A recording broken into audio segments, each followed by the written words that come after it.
Where are you putting your effort? Remember, when you commit your money intentionally, you know that a certain group is not doing the right thing. You know that the money you are committing is not going right, and you continue to do that. You are complicit, and the blood of the innocent is going to judge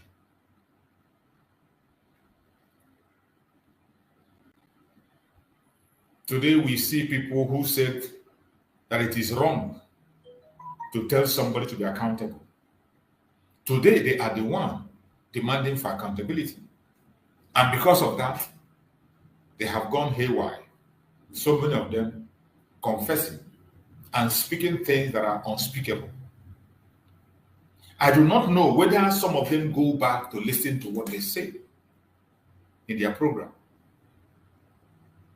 It is so sad how many people have lost shame.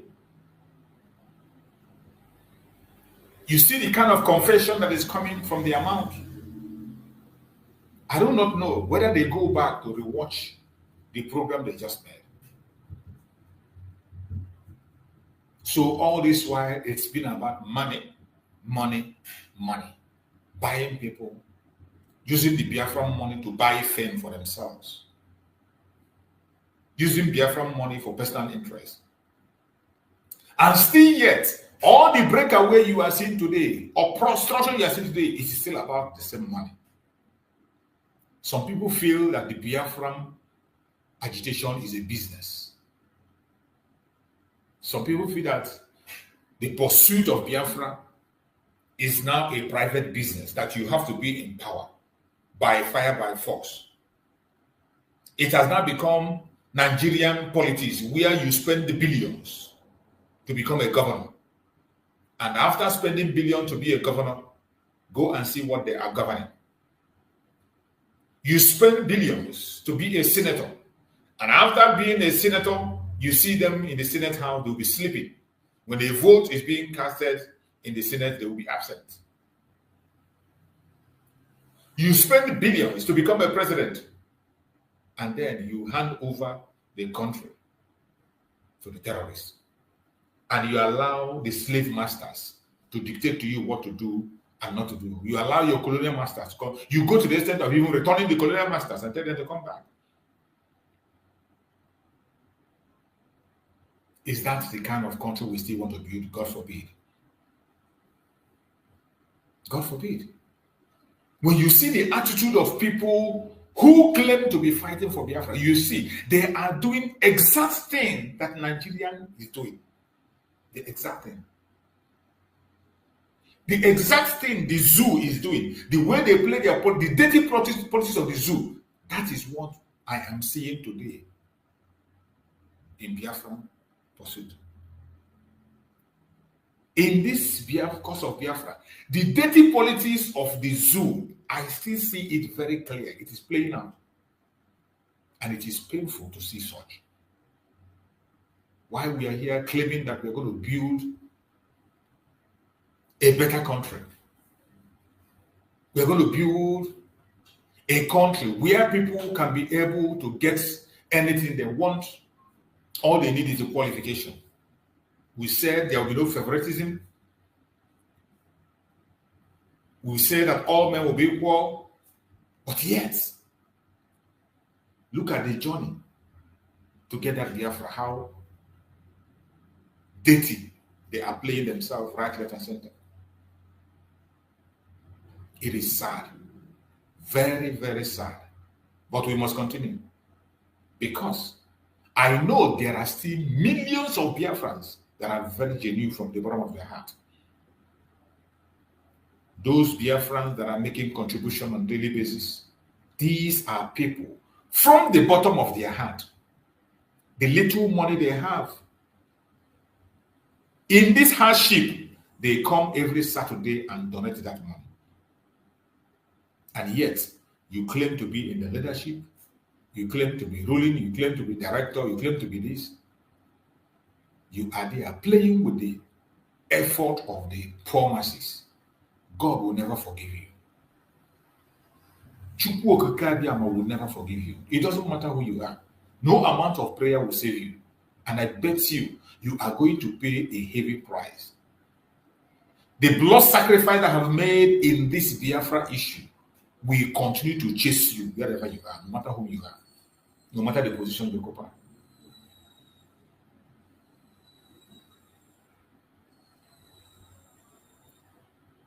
It is time for us to be free. It is time for us to pursue our freedom. And we must be free. We cannot continue to cry, continue to complain. The hour has come for us to take responsibility and be who we are supposed to be.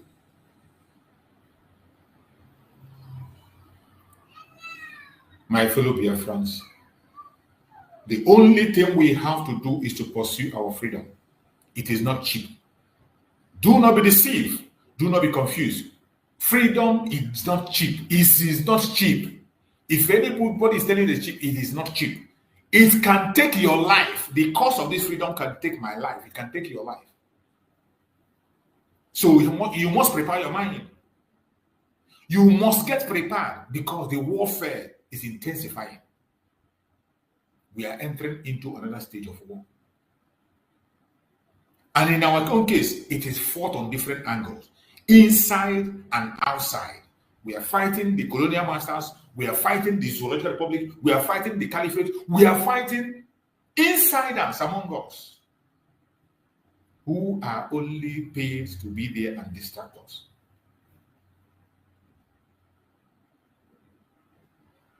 My fellow Biafrans, we must be prepared. Don't allow anybody to deter you. Don't allow anybody to distract you.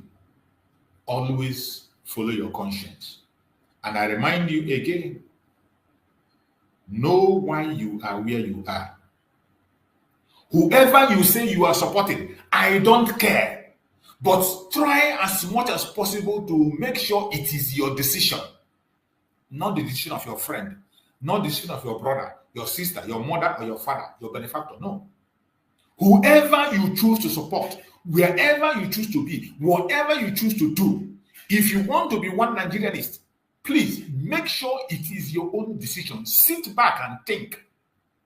After thinking from the bottom of your heart, you are convinced that this is the right way to go. Please hold it tight so that when the consequence of your action comes, you will have nobody to blame and you will have no regrets. Today, whatever happens to me in the course of Biafra, I have no regrets because I know. I know why I'm doing what I'm doing. I know the consequence of what I'm doing. I know how important it is. So whatever happens, there will be no regret. Because I know that whatever we do today, there has to be a consequence for what we do. If you do good, do yourself. You do bad, you do yourself. There will be a result. Every one of us will give account of what we did. When we get to Biafra land, you will give account. So it is not even about me. Every one of us talking today on media saying, when we go to Biafra land and the normal government is in place, the constitution will do its job. If there is something I have said or I have done that is wrong, the law of the land will take care of me. Likewise you.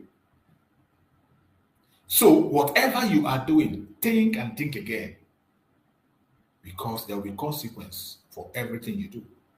As I always say, if it doesn't come in days, it will come in weeks. If it doesn't come in weeks, it will come in months. If it doesn't come in months, it will come in years. If it doesn't come in years, it will come in decade. If it doesn't come in decade, it will come in generation. Only Chukwu Okikabiyama can tell mine. Is it going to come? Definitely, there must be consequence for whatever action or decision that you make. So make sure it is your decision. So you wouldn't say, oh, because my friend told me, oh, because my sister told me, my mother, my father, my uncle. No. Make sure the decision is yours. Make sure the decision is yours.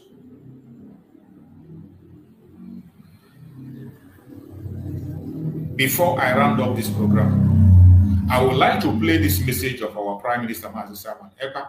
Let us listen to this message before we go and round up the program. Hey, the topic of the day, as you all can see, in Nigeria, a global threat. Nigeria, a global threat, and why it must dissolve this year, 2023, for lasting peace. The reason we are doing what we are doing is it is time for us to fight for our survival, the survival of the indigenous people of Biafra and many indigenous people, indigenous nationalities in Nigeria. You see, the reason we are doing what we are doing is to fight for our survival. This is a reason given by the Prime Minister. The reason we are doing what we are doing is to fight. Is that the same reason for you doing what you are doing? Every one of us watching, this reason that Mazi Simon Ekpa gave, is it the same reason that is making you to fight for Biafra? If it is not, think again and retrace your step. For those of you who may have seen the topic of today, Nigeria is not just a threat to the indigenous people in Nigeria, but beyond. And what we have come to prove to you today is how Nigeria has become a global threat. We are going to do everything possible to make sure that Nigeria break up this year. I do not know about other ethnic nationalities, but at least I am speaking for Biafra people. And for that reason, we are going to do everything to make sure that we break away from Nigeria, either in peace or by war. When I say by war, some people are, they are going to be saying, why are you talking about war? Why are you talking about war? But I wanted to tell you something today. When Ojukwu led the defense of Biafra after 1967 war that lasted 3 years and ended in 1970, Ojukwu also said that Biafra can never get freedom without war. This same particular position and understanding also has the German mercenary. The German mercenary in the name of Rolf Steiner. The Rolf Steiner, who was fighting for the far side of Biafra, made a very powerful historic statement when he said he did not see this country getting their freedom without war. And he went further to say that even though Biafra war may end, that Nigeria will go into war again. I want you people to understand that today we are already at war. We are already at war, but some of you are not seeing it. Some of you are not seeing that we are already at war. And most of the painful part of this war is that it is called a silent war, where some foolish and stupid and evil part of Biafra people in Nigeria army are also being used. And that is why we treat you as enemy. I want you all to understand that this year, 2023, they have already declared war on Biafra. So the only thing we are going to do is that we will also make it open. The war will no longer be secret. The war that they have declared on Biafra will no longer be secret. We are going to make the war open, and we are going to drag all these politicians that are actually facilitated this war into this particular war. They are not going to know peace. We will drag them into the killings in Biafra land, from the head to the tail, from the governors to the senators to all the House of Representatives, to the list of anybody representing anybody in Nigeria state from Biafra land. What we are going to do is not to declare war. The war has already been declared. But what we are trying to do is to make the war public. The secret war that has been going on in Biafra land, we are going to make it public. And when this public war, we are going to make it very public, everybody is going to get part of their own share. We can no longer allow you to fight and declare war and be killing our people in the secret. We are going to make it open. And we are also going to make our defense open. The way we are defending our land and our lives, the lives of our people, we are going to be making it open from now. From now. What Mazi Samuel explained here is exactly what he did.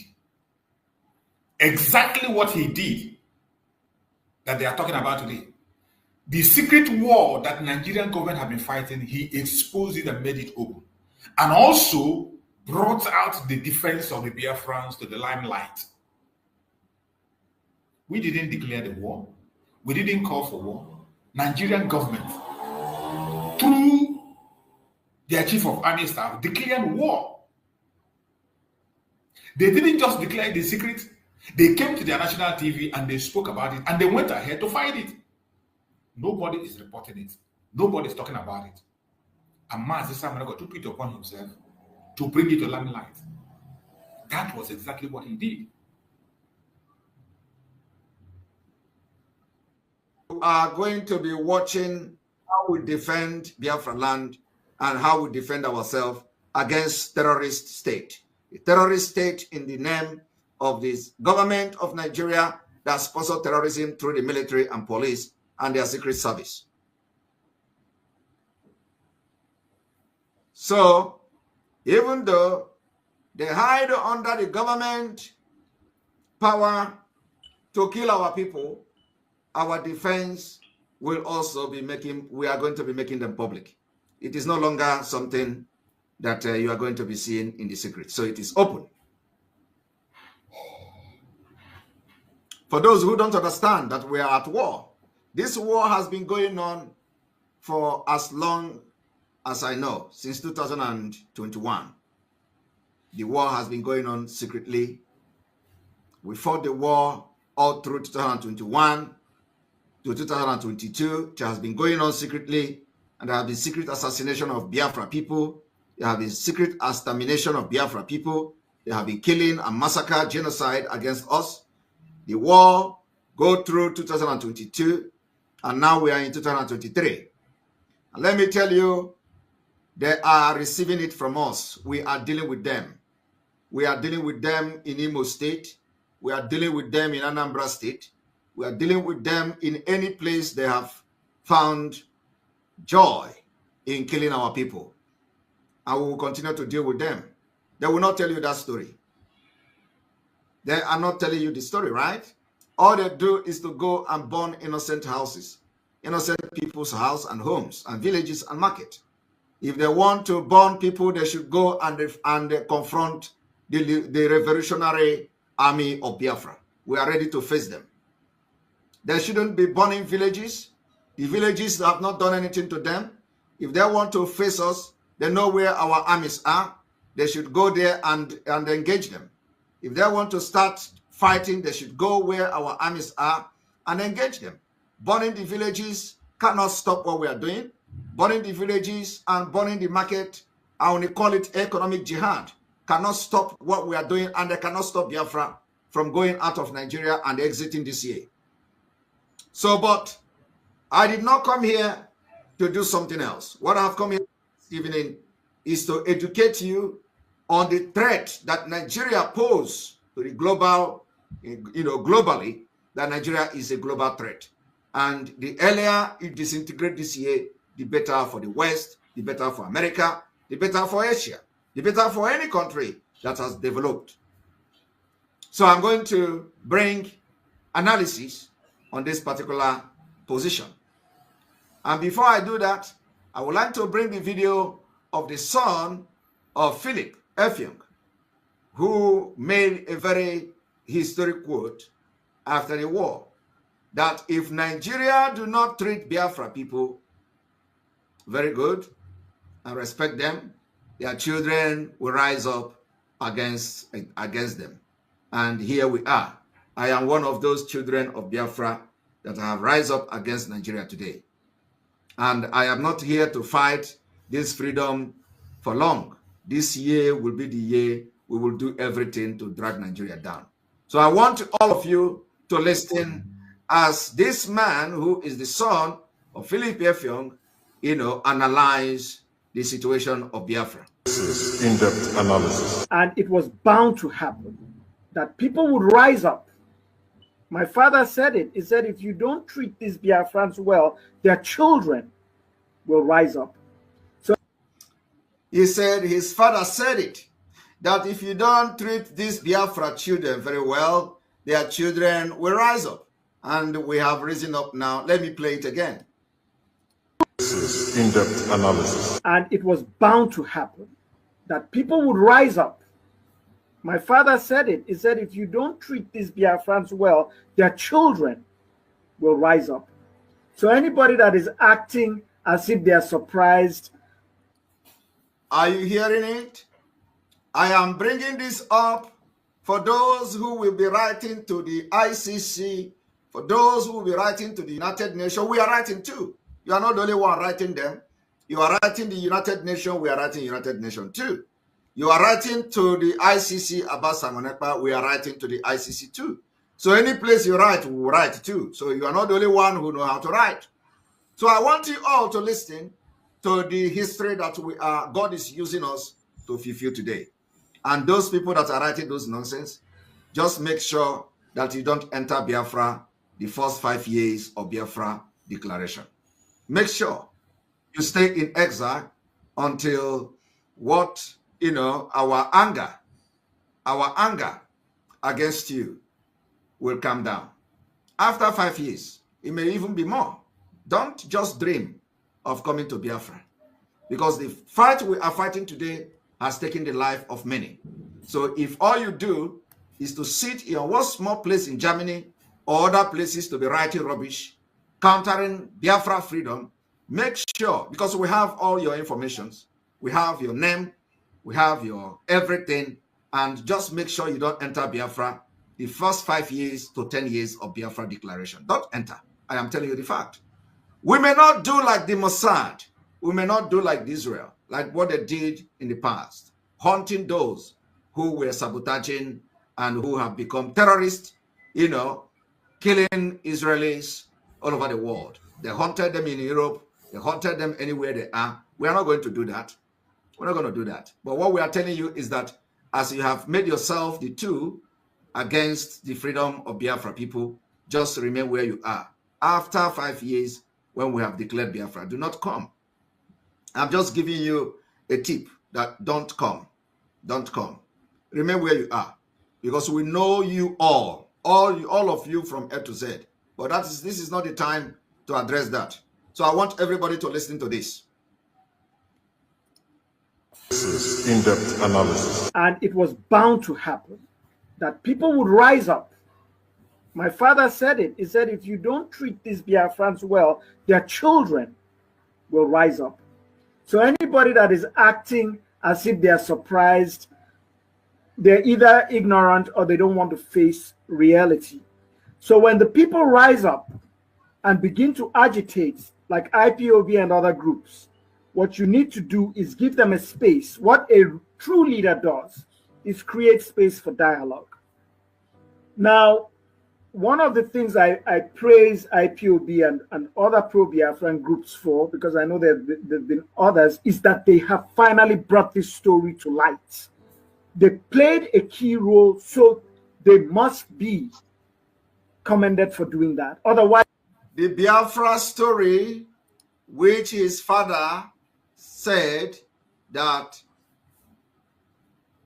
if you do not treat their parent good, their children will rise against you. He acknowledged that finally we have brought the Biafra story to life. I'm going to shock many people today with the exposition we are here to do. So we have just confirmed that this Biafra story, that many people were killed in order to even continue to kill today. Today they have decided that if you talk about Biafra, you are dead. They're going to kill you. They're going to burn your house and everything. And that's exactly what is going on. But what little did they know that not even that can stop us. That can make us very strong. But now that we are going into an open confrontation, which is going to start very soon, I want everybody to listen because we are going to drag all of them into this. There will never be peace until you allow Biafra people to decide their fate in that region. It is the right. Where your rights stop is where other person's rights start. It's our right to freedom, and that is what we are fighting for. And if you think that you are more in number, you conduct a referendum and let us see how it goes. But I want everyone to listen to this particular analysis. You have heard, and our Prime Minister have just made the clear and key points that I want us to hear. As I said before, I don't have much time today.